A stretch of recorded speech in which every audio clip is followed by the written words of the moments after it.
Hello, my friends, and welcome back to VerbaJoy English, where you learn English and speak with joy. This is day 5 of our 14-day English speaking challenge. You have already completed 4 days of English practice. That means you are no longer simply thinking about improving your English. You are taking action and building a real speaking habit. On day 1, you began building a consistent English routine.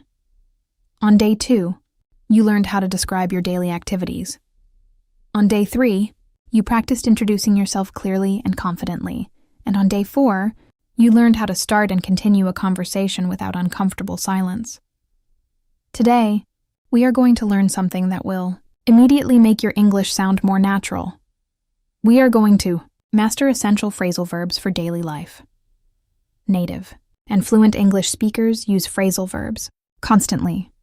They use them at home. They use them at work. They use them while traveling, shopping, studying, and speaking with friends. You may already understand the individual words, but when the words appear together, the meaning can change completely. For example, you probably know the verb give. You also know the word up, but give up does not mean to give something in an upward direction. It means to stop trying. If someone says, "Don't give up, they are telling you to continue." Here's another example. You know the verb look, but look after does not simply mean to look at something. It means to take care of someone or something. For example, can you look after my children this evening? By the end of this lesson, you will understand and practice essential phrasal verbs that you can use throughout your day.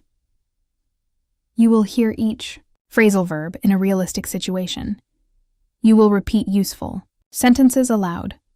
You will learn common grammar, rules, and at the end, you will listen to one complete daily life story containing all the most important expressions. Stay until the end, because you will also complete a quick phrasal verb quiz and a speaking challenge. Before we begin, go to the comments and write, Day 5, I won't give up. Are you ready?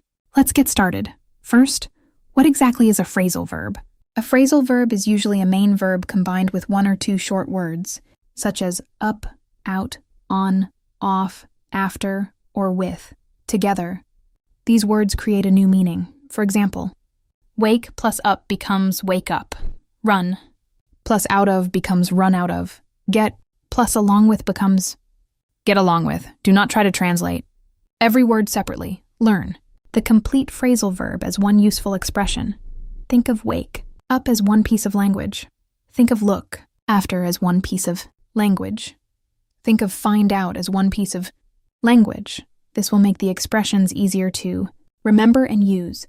We will organize today's phrasal verbs into 4 parts: morning activities, work, travel, and errands, problems and solutions, relationships and evening activities.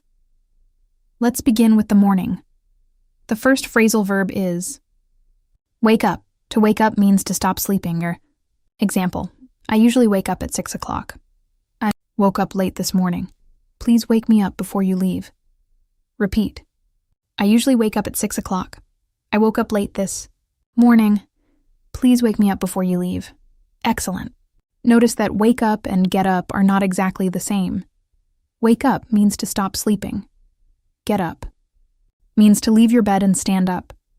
You can wake up at 6 o'clock but stay in bed until 6:30. Then you get up. For example, I woke up at 6, but I didn't get up until 6:30. Repeat. I wake up at 6 and get up 10 minutes later. Now answer this question aloud. What time do you normally wake up? Very good. The next phrasal verb is turn on. To turn on something means to make a machine, light, or electronic device start working. For example, I turn on the light. I turn on the coffee machine. Could you turn on the television? Repeat. I turn on the coffee machine. Could you turn on the television? The opposite is turn off, to turn. Something off means to stop it from working. For example, please turn off the light when you leave. I turned off my phone during the meeting. Repeat, please turn off the light. I turned off my phone. Here is an important grammar rule. Turn on and turn off are separable phrasal verbs. You can say, turn on the light, or turn the light on. Both are correct. However, when you use a pronoun such as it, the pronoun normally goes in the middle. Say, turn it on. Do not say, turn on it. Repeat, turn it on. Turn it off. Excellent. The next phrasal verb is put on. To put on clothes means to dress yourself in them. For example, I put on my shirt. She put on her coat before leaving. Put your shoes on.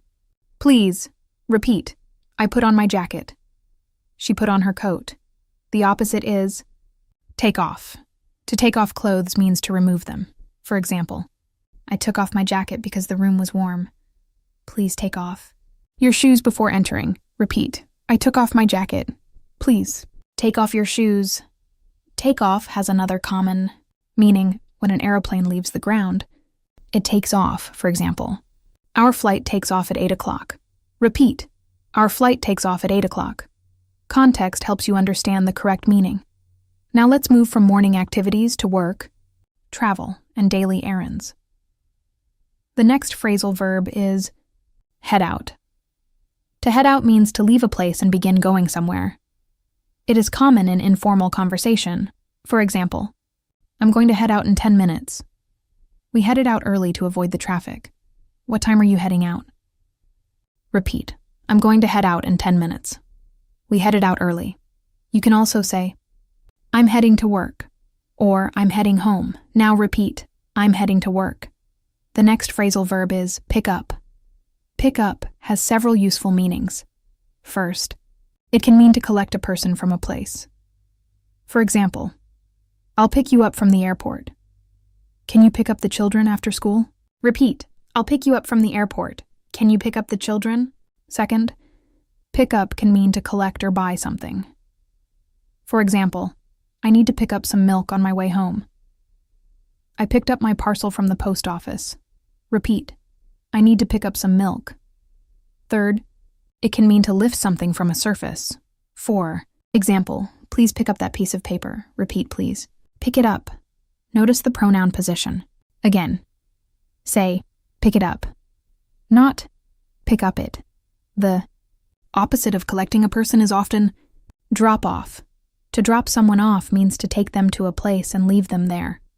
For example, I drop my daughter off at school every morning. Could you drop me off near the station? Repeat, I drop my daughter off at school. Could you drop me off near the station? We can also drop off a package. For example, I need to drop off this parcel. Repeat, I need to drop it off. The next phrasal verb is extremely useful. Run out of. To run out of something means to use all of it so that none is left. For example, we've run out of milk. My phone ran out of battery. We're running out of time. Repeat, we've run out of milk. My phone ran out of battery. We're running out of time. Run out of is not separated. Say, we ran out of coffee. Do not put coffee between the words. Now complete this sentence with your own idea. Yesterday I ran out of good. The next phrasal verb is look for. To look for something means to try to find it. For example, I'm looking for my keys. She's looking for a new job. We're looking for a quiet restaurant. Repeat, I'm looking for my keys. She's looking for a new job. Look for describes the action of searching. Find describes the successful result.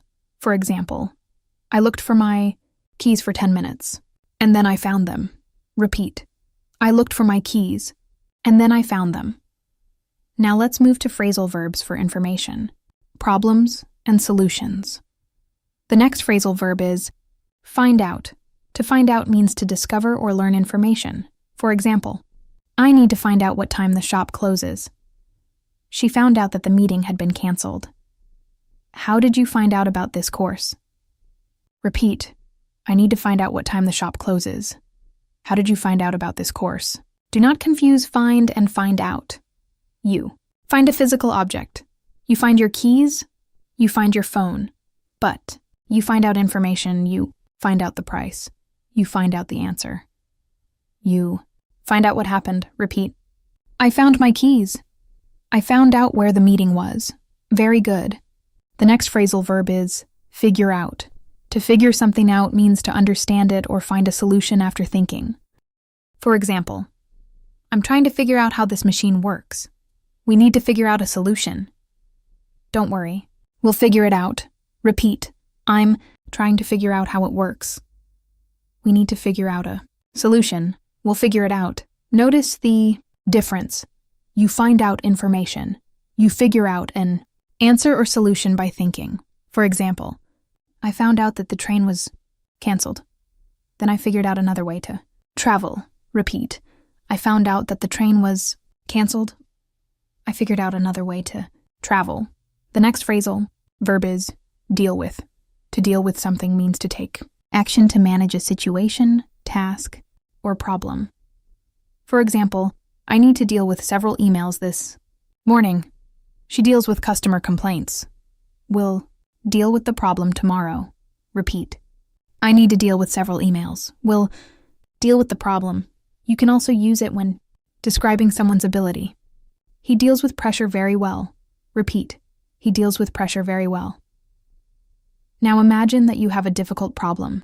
You cannot immediately figure out the answer. What should you do? Should you give up? The next phrasal verb is give up. To give up means to stop trying or stop doing something. For example, learning English is difficult sometimes, but don't give up. He gave up smoking last year. She nearly gave up, but she decided to try again. Repeat, don't give up. She decided to try again. The opposite idea is carry on. To carry on means to continue. For example, please carry on with your work. It was raining, but we carried on walking. Even when you make a mistake, carry on speaking. Repeat, please carry on. We carried on walking. Carry on speaking. This is an important message for your English journey. Do not stop every time you make a mistake. Correct yourself if you can, and then carry on. Now let's look at phrasal verbs for people, emotions, and relationships. The next one is look after. To look after someone or something means to take care of them. For example, I look after my children in the evening. Can you look after my bag for a minute? She looks after her elderly parents. Repeat, I look after my children. Can you look after my bag? Look after is not separated. Say, can you look after him? Do not say, can you look him after? Repeat, can you look after him? The next phrasal verb is get along with. To get along with someone means to have a friendly relationship with them. In British English, you may also hear get on with. For example, I get along well with my colleagues. Do you get on with your neighbors? The two brothers don't always get along. Repeat, I get along well with my colleagues. Do you get on with your neighbors? Notice that get on with has another meaning. It can also mean to continue doing a task. For example, I need to get on with my work. Context tells you which meaning is correct. The next phrasal verb is calm down. To calm down means to become less worried, angry, or excited. For example, take a deep breath and calm down. He was angry at first, but he soon calmed down. The music helps me calm down after work. Repeat. Take a deep breath and calm down. The music helps me calm down. Be careful when saying calm down directly to an angry person. Although the words are correct, your tone is important. A softer expression might be, let's take a moment and think about this. Now let's finish with two useful phrasal verbs for the home. The first is tidy up. To tidy up means to make a place clean and organized. For example, I need to tidy up my room. We tidied up the office before leaving. Please tidy up after yourself. Repeat, I need to tidy up my room. We tidied up the office. The final phrasal verb is put away. To put something away means to return it to its correct place after using it. For example, please, put away your clothes. I washed the dishes and put them away. Put your phone away during the lesson. Repeat, please put away your clothes. Wash the dishes and put them away. Notice the pronoun, put them away, not put away them. Now, you have learned many useful expressions. Let's Listen to a complete story showing how these phrasal verbs work together in real life. Listen carefully and count how many phrasal verbs you can recognize. Yesterday was a very busy day. I woke up at 5:30, but I didn't get up immediately. After a few minutes, I got out of bed and turned on the light. I put on my work clothes, made breakfast, and checked my phone. Before heading out, I turned off the lights and made sure everything was safe. On my way to work, I dropped my son off at school. Then I stopped at a shop to pick up some water because we had run out of it at home. When I arrived at the office, I realized that I could not find an important document. I looked for it on my desk and in my bag, but it wasn't there. I needed to find out whether my colleague had moved it. After speaking to her, I figured out that I had left it in the meeting room the previous evening. I collected the document and dealt with my most urgent tasks.